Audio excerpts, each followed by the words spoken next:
Imagine getting a late-night call from two aunts you barely know, begging you to drop everything and spend a week with them. Sounds harmless, right? But the moment you arrive at their secluded lake house, every touch lingers too long, every glance burns too deep, and you realize this isn't family. This is something forbidden, and you're already too far in to turn back. Stay tuned, because what happens next will leave you speechless. Jason never thought the night would begin with a call that would change the rhythm of his life. He was sitting in his small Seattle apartment, half listening to the rain tapping against the window, when his phone lit up with a number he hadn't seen in years. It was Aunt Claire. He hesitated before answering. "Jason." Her voice came through warm, familiar, yet strangely fragile. "It's been too long." Before he could respond, another voice slipped onto the line. Aunt Margaret, calm, steady, with that tone that always carried authority. "We were hoping you could do something for us. Not a chore, not a duty, something different." Jason frowned, curiosity sharp now. "What do you mean?" There was a pause long enough that he heard Claire inhale as though gathering courage. "We want you to come spend a week with us, just us. Not as your aunts, not as relatives you owe visits to, as companions, as people who care for you and maybe need you more than you know." The words hit him like a stone in water, rippling through his chest. It was such a strange request. He almost laughed, almost said no, but there was something in their voices, a softness, a longing, that stopped him. "When soon?" Margaret replied. "Tomorrow, if you can." The call ended, leaving Jason staring at the dark screen.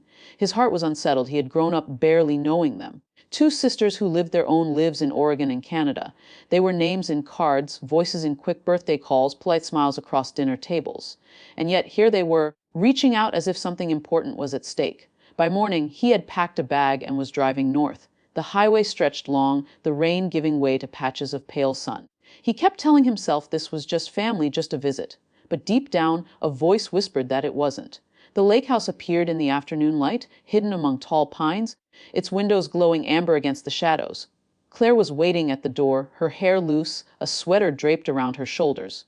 She rushed to him, hugging him tighter than she ever had before. Her warmth startled him. "You're here," she said, her smile trembling. Margaret appeared behind her, elegant as always, her presence quieter, but heavier. She touched his arm, steady, almost grounding. "Come in, Jason. You must be tired." Inside, the house smelled of lavender candles and fresh bread. The fire in the living room crackled, filling the silence that stretched between them. Claire guided him to the couch, fussing over his coat, pouring tea, her laughter too quick, like she was nervous. Margaret sat across, studying him with thoughtful eyes. As he sipped the tea, Jason realized how strange it felt. They weren't treating him like a nephew. They weren't asking about his job, his mother, his life. Instead, they leaned in, listening to him, urging him to talk about dreams, regrets, moments of loneliness. And they shared two small confessions about how they felt life had passed too quickly, how the world felt colder as the years 47 pressed on. The more they spoke, the more Jason felt the room shifting. It wasn't the chatter of family catching up after years apart. It was deeper, more personal, as though invisible walls had been taken down. Claire's eyes lingered too long on him. Margaret's voice lowered whenever she spoke his name. Firelight made the air seem thick, almost intimate. At one point, Claire leaned closer, her hand brushing against his as she refilled his cup. The touch jolted him, simple yet too warm, too careful to be accidental. Margaret caught the moment, her lips pressing into a knowing line, though she said nothing. Jason excused himself after dinner, retreating to the guest room. He closed the door, leaning back against it, his heart racing. Why did it feel like this? Why did it feel as though he had walked into something unspoken, something fragile and dangerous? He lay in bed staring at the ceiling, remembering the way Claire's laughter carried a hidden ache, the way Margaret's eyes never left his face, the way they had both looked at him as though expecting something. It was only the first night, and already he felt as if the ground beneath him was shifting.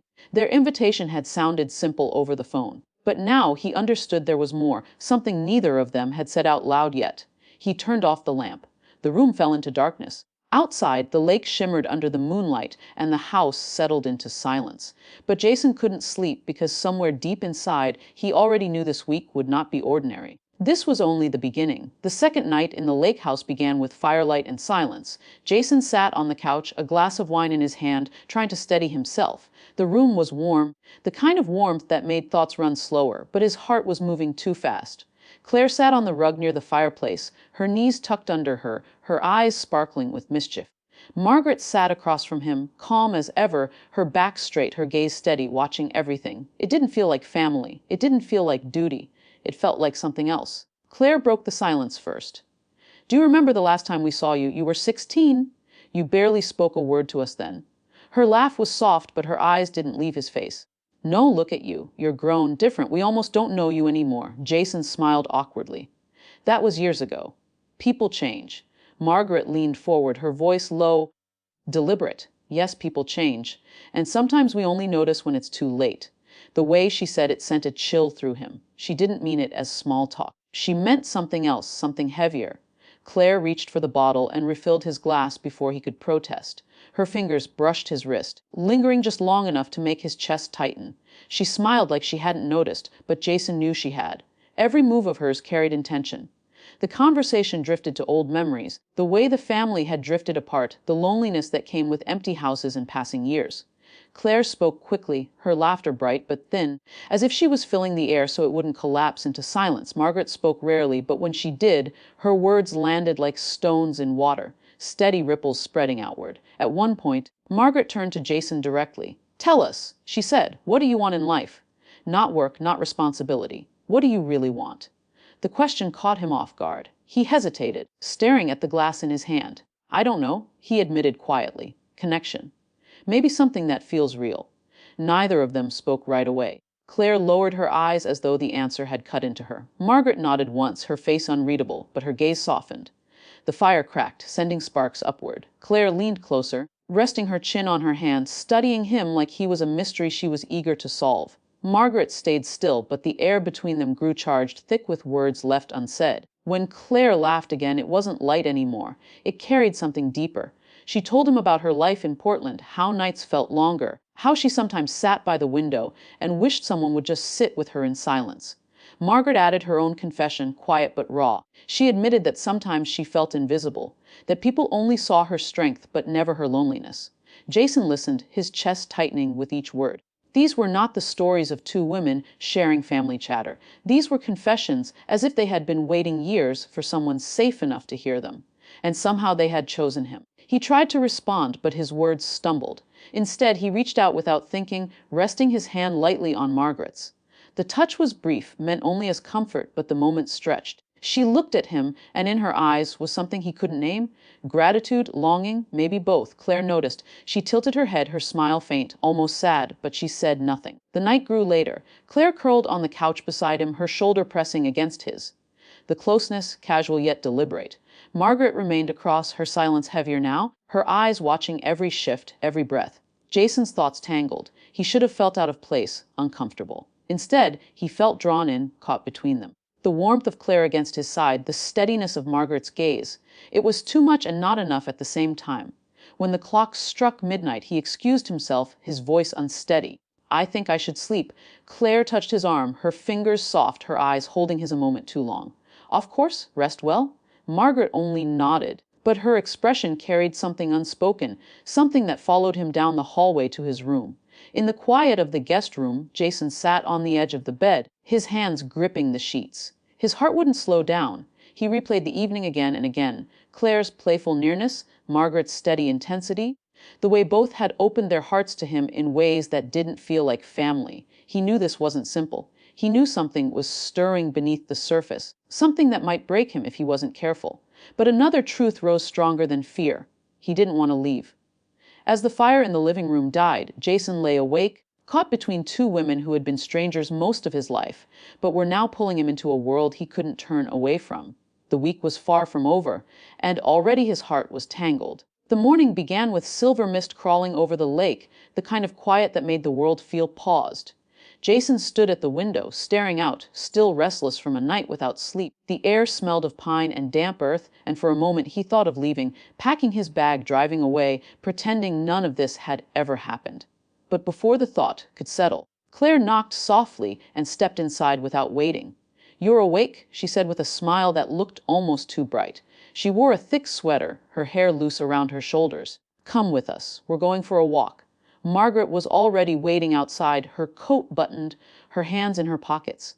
She looked different in the morning light, calmer, softer. Her sharpness from the night before replaced with something quiet, almost vulnerable. Without a word, the three of them began down the narrow path that curved along the lake's edge. The water was glassy, holding the reflection of pines and the pale sky. Birds cut across the silence now and then, but mostly it was just their footsteps crunching against the damp ground. Jason walked between them, Claire linking her arm through his as though it was the most natural thing in the world. Her warmth against him was steady, and every now and then she leaned her head against his shoulder, a gesture both affectionate and too close. He tried not to look at Margaret, but he could feel her watching.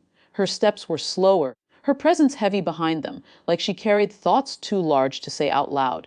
It was Claire who broke the silence. You know what's funny? When we were younger, Margaret and I used to dream about moments like this. Not with you, of course. You weren't even born yet. But with someone we could feel close to. Someone who would make everything feel less lonely.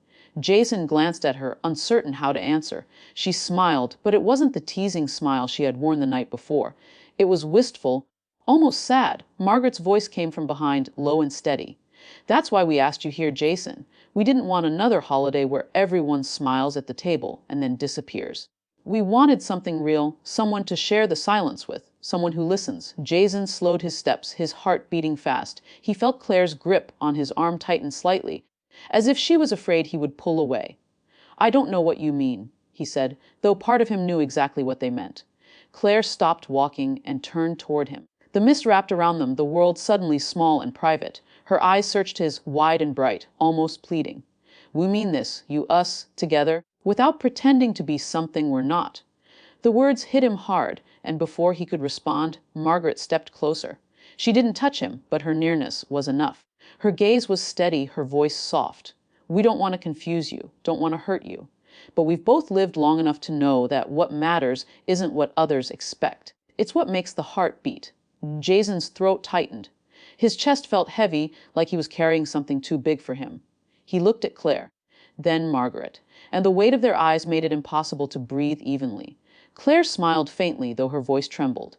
Don't you feel it too? This pull between us. He didn't answer, he couldn't. His silence was an answer of its own. They walked again, slower this time, the air thick with unspoken words. Claire kept close, her arm still looped through his, her touch deliberate.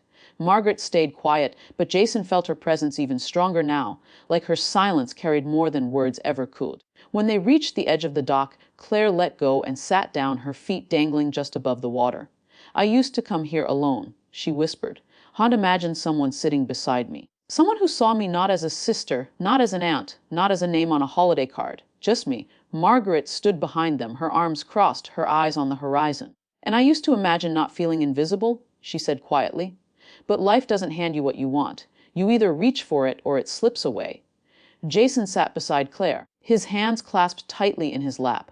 The air felt colder now, the mist wrapping tighter around them. Claire leaned her head against his shoulder, her hair brushing his cheek. Stay with us, she said softly. Stay and don't hide from what's here. Margaret finally sat on his other side, not touching him, but close enough that the heat of her body reached his. She spoke slowly, almost like a vow. We're not asking you to choose. We're asking you to see us, to let yourself be seen. Jason's breath shook. The pull was undeniable. Claire's nearness was playful but aching. Margaret's silence, steady but deep. Together they surrounded him. Not with demands, but with raw honesty. For the first time in years, he felt wanted, not for his role, not for obligation, but for who he was.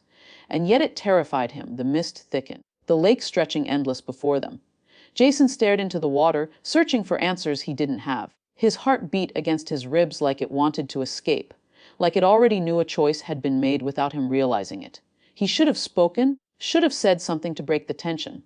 Instead, he sat between them, silent, his body betraying him with every quickened breath, every tremor of his hand. And in that silence, Claire whispered words that sealed the moment. This week isn't about family, it's about us, about what we could be if you let it. Jason closed his eyes, knowing nothing would ever be the same after this. The lake was quiet, but inside him, everything had begun to roar. The evening settled in with a hush, the lake house glowing under the flicker of firelight. Jason sat at the edge of the couch, his fingers tied around a glass of wine he had barely touched. The day's walk haunted him. The mist, Claire's head on his shoulder, Margaret's steady voice. His thoughts tangled in loops impossible to untie. Claire entered the room first, her laughter soft, carrying a nervous melody. She wore a loose sweater, her hair falling down her back, and she sank into the cushions beside him, close enough that their knees touched. Margaret followed quietly, a slower rhythm. her presence filling the space with something heavier. She chose the chair across from them, her eyes fixed on Jason as if she could see every thought racing inside him. No one spoke at first. The fire cracked. Shadows swayed against the walls. Jason wanted to leave the silence, but words refused to come. Then Claire leaned forward, her hand brushing his as she took the glass from him. Her touch lingered. She set the wine down on the table and looked at him with a softness that made his chest tighten. "You've been quiet," she said gently.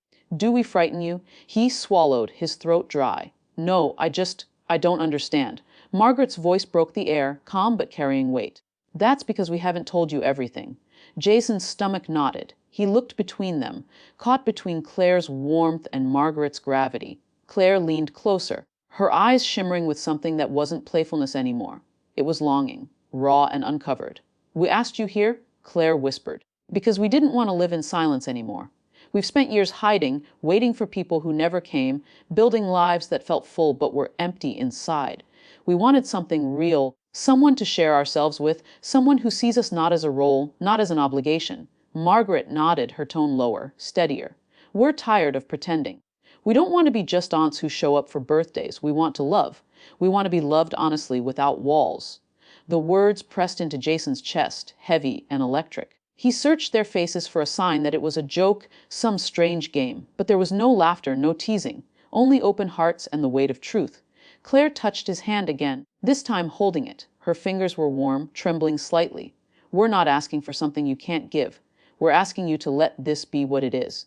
To stay with us, not out of duty, but because you feel it too." Jason's pulse pounded in his ears. He looked at Margaret, needing clarity. She leaned forward, her gaze unwavering. "You feel it.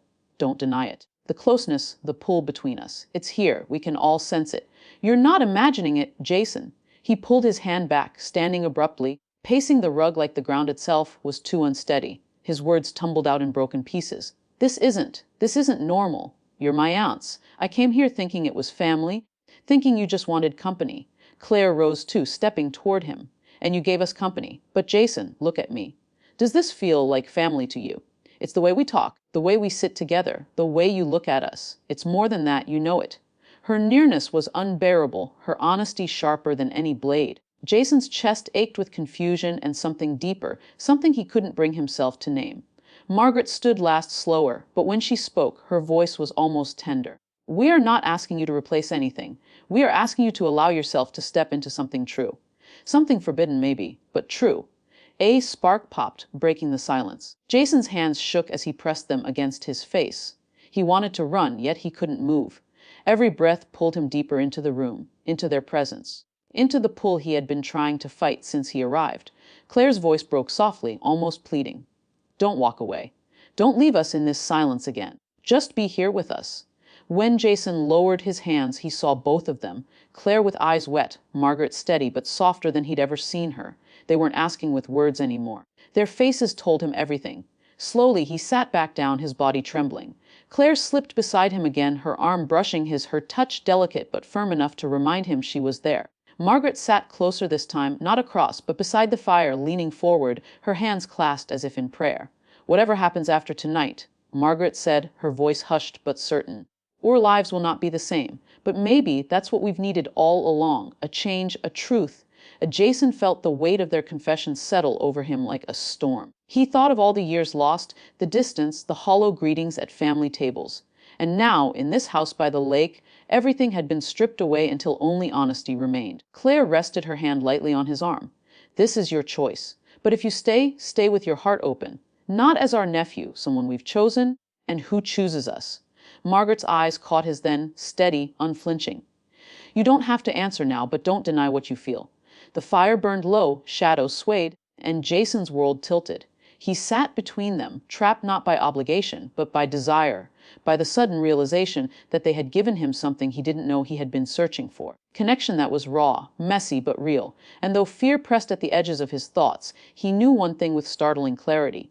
Whatever decision he made next, it would follow him for the rest of his life. The wine shimmered in the glass, the fire hissed softly, and two women sat with hearts wide open, waiting for him to step forward or turn away. Jason closed his eyes, and the world seemed to hold its breath.